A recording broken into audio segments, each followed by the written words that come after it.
Je sais que vous attendez beaucoup de suites d'animés. Moi le premier, je peux même vous en citer pas mal. Il y a plein de trucs, De toute façon là on va pas parler de moi mais on va parler de vous. On va parler des 4 suites d'animés les plus attendues de la communauté. Stéphanie, générique. Attends, Stéphane, je suis plus sûr là.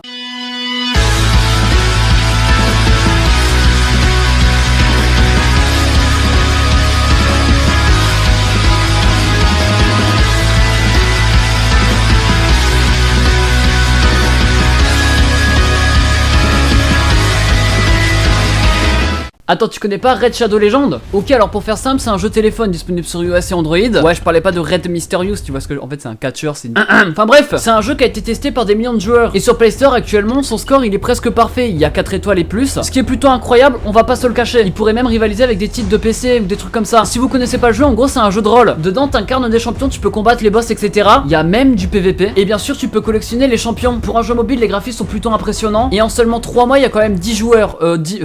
Voilà, ça paraît pas beaucoup, mais attendez. Et en seulement 3 mois, il y a quand même 10 millions de joueurs. Comme j'ai dit plus tôt, on peut collectionner les champions. Moi, je suis plus le genre de mec qui ferait ça. C'est mon côté businessman qui ressort, c'est normal. Mais d'autres préfèrent jouer contre d'autres joueurs, d'autres préfèrent aussi l'histoire et le graphisme. Enfin bref, n'importe qui peut kiffer ce jeu. C'est peut-être toi là, ou toi, mon toit, m'a dit mon toit. Et si vous êtes nouveau joueur, en fait, ce qui est bien, c'est que vous avez des récompenses journaliers les 90 premiers jours. Ce qui permet de vite monter au début pour pouvoir atteindre un niveau exceptionnel. Donc si vous allez en description et vous cliquez sur le lien, vous commencerez le jeu avec 50 000 d'argent. Presque mon salaire YouTube. Et en plus de ça, vous aurez un champion épique pour commencer, c'est plutôt excellent. Bref, Red Shadow Legend, c'est disponible sur iOS et Android. On se retrouve là-bas. Hey, salut à tous ces gens, c'est Rush Manga. Aujourd'hui, on va parler de 4 suites d'animés que vous attendez le plus, normalement. Ah, excusez-moi, j'étais en train d'attendre justement. Ça c'est vraiment la blague lourde en fait. Comme d'habitude, si t'as aimé, tu peux lâcher le petit like, ça fait plaisir et ça aide beaucoup. Et mets-moi en commentaire quelle suite d'animé t'attends, que ça soit une suite annoncée ou non. Allez hop, vous êtes là pour la vidéo, donc c'est t'y part. Violet Evergarden, ou en anglais Violet Evergarden, et en bah pareil. C'est un animé qui a fait beaucoup parler de lui au début d'année, parce que bon, la qualité graphique était incroyable. Mais on en a plus entendu parler ensuite, alors que bon, c'était vachement beau. Et qu'en plus de ça, vu qu'il est dans les plus attendus, c'est que la plupart ont aimé. Si vous savez pas qu'est-ce que c'est, je vais vous le dire. En gros, ça nous parle d'une meuf qui s'appelle Violette. Elle faisait la guerre, sauf que le problème c'est que son coéquipier à la guerre, bah il est mort. C'était son supérieur de base. Elle va avoir une opération, etc. Elle va avoir des bras robotisés ou je sais plus trop quoi, mais bref. Quoi qu'il arrive, elle va faire une fixette sur les derniers mots de son major, qui sont: si tu trouves une brèche, fais tout pour l'atteindre. Alors, c'est pas ça, mais je trouvais ça juste stylé en fait. En gros, il lui a déclaré sa flamme, elle comprend pas, elle veut comprendre le sens de ce mot. Elle va travailler à la poste, hein, et en fait, elle va voir quelqu'un qui écrit les souvenirs des gens et elle va trouver ça insane parce que c'est incroyable. Vous imaginez ou pas comme métier, c'est exceptionnel. Enfin, et j'ai dit c'est exceptionnel quand même. Enfin bref, du coup, elle veut juste comprendre ce mot, sauf qu'il y aura des histoires de romance, il y aura aussi l'histoire sur son passé, sa famille, etc. Il y aura plein de trucs. Du coup, ça touche plein de sujets tristes. C'est vraiment un animé nostalgique et un animé où faut pas s'attendre à rigoler devant quoi. Enfin, je dis ça, mais il y a un personnage qui inspire la joie. Enfin, il y a plein de trucs. En fait, personnellement, je vous le dis, c'est un des meilleurs animés que j'ai pu voir de ma vie. Et la saison 2 est attendue. En fait, ça m'étonne même pas parce que bon, c'est tiré d'un roman et c'est très très bien écrit. On va apprendre à connaître les personnages, leur histoire, tout, et tout sera raconté de manière poétique. Et j'essaie de chercher un animé où on pourrait comparer en fait. DBZ, ouais, DBZ, ouais, c'est exactement pareil. En vrai, je rigole, j'ai pas trouvé d'animé, mais on va faire genre. Le film il est prévu pour l'hiver 2020, donc à peu près un an plus tard le début de l'animé. Il touche pour genre drame, fantasy, romance, science-fiction, slice of life et pour thème guerre, militaire, quotidien et steampunk. Si vous avez pas vu la saison 1, regardez-la parce qu'elle est insane. Là on va parler de l'animé le plus attendu, ça m'a choqué et je pensais pas. C'est Yuri sur glaçon.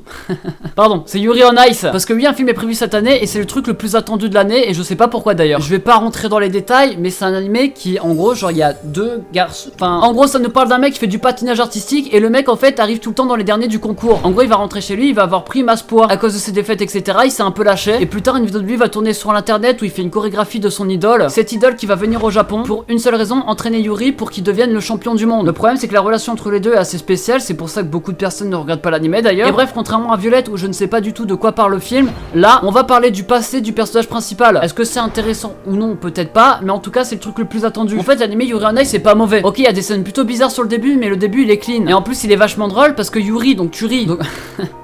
Au final, si tu ris, bah Yuri, tu vois ou pas? En fait, genre, tu comprends ce que je veux te dire ou pas? Là, c'est une vraie fun fact. Quand j'étais petit, je voulais être humoriste, mais finalement, je pense pas que ça sera possible. En fait, ce qui est bien dans l'animé, c'est qu'ils arrivent à rendre des scènes de patinage vraiment très belles. C'est comme pour Ballroom Yokozo, etc. Ils arrivent à transmettre des émotions à travers leur sport. Et du coup, je pense que oui, c'est un incontournable dans le milieu. Après, est-ce que c'est le meilleur? Je ne pense pas, à cause de certains défauts que vous connaissez. Mais en tout cas, oui, il en fait partie. Il suit très bien les grandes lignes du genre animé de sport. Mais ce qui lui donne un plus, en fait, c'est le côté. À côté de ça, je fais beaucoup de sport. Et en fait, j'ai pas trouvé d'argument carrément. Et en plus, je suis pas du tout musclé quoi. Bref, le film est prévu cette année, il touche pour genre comédie, drame, slice of life, tournoi et pour thème sport. Ça va faire plaisir à tous les fans de Yuri on Ice de voir ce film. En tout cas, moi je vais le regarder, c'est source sûre. Donc notez-le quelque part. Le prochain animé, c'est un animé qu'un youtubeur on a forcément parlé parce que vous le connaissez peut-être. Hein. Ça commence par un K, ça finit par Ozen. Bref, Made in Abyss fait partie des plus attendus. Et avec l'accent, ça fait Made in Abyss.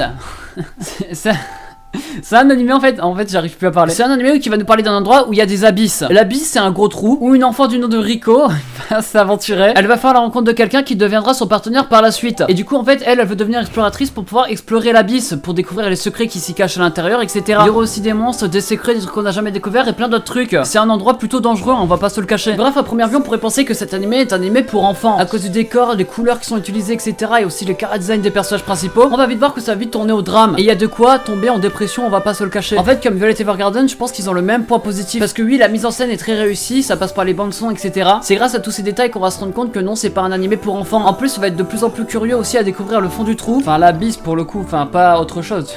Petit coquin, va. Vous imaginerez bien qu'on va être mené dans une enquête exceptionnelle. En fait, c'est même pas une enquête, c'est plus une aventure. Forcément qu'on va être pris dedans, forcément qu'on va pas être lassé. Au tout début, j'étais réticent à l'idée de le regarder, mais finalement, bah voilà quoi. Le film est prévu en même temps que Violet Evergarden, ça veut dire en hiver 2020. Il touche pour genre action, aventure, drame, fantasy, mystère psychologique, surnaturel et pour thème autre monde, malédiction, monstre, robot et voyage. Vous aurez bien compris, ça sera un film qui va sortir. Donc mettez-vous à l'aise et quand il sort, regardez-le quoi. Là, on va parler d'un animé qui va sortir, c'est le meilleur animé du monde, c'est le meilleur show. Waouh, yes.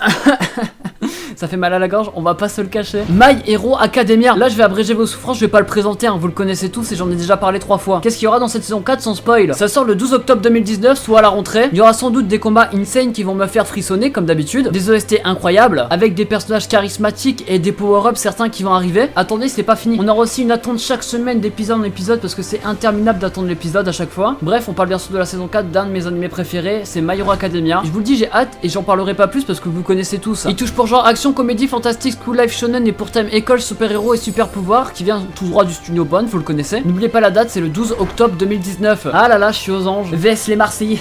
Ouais, il y a certaines blagues que j'assume pas trop comme ça sur la chaîne. Ouais. Bref, je vais parler de 4 suites d'animés que vous attendez le plus. Dites-moi lesquels vous attendez-vous. Comme d'habitude, si t'as aimé, tu peux lâcher le petit like, ça fait plaisir, le commentaire comme d'hab. Et on se dit à la semaine prochaine pour une toute nouvelle vidéo. C'était Rush Manga. Allez, My Hero Academia quand même. Franchement, c'est insane ce que je vous ai dit là. Si je partage, moi à votre place, j'aurais partagé la vidéo là de suite. Allez, ciao, bye bye.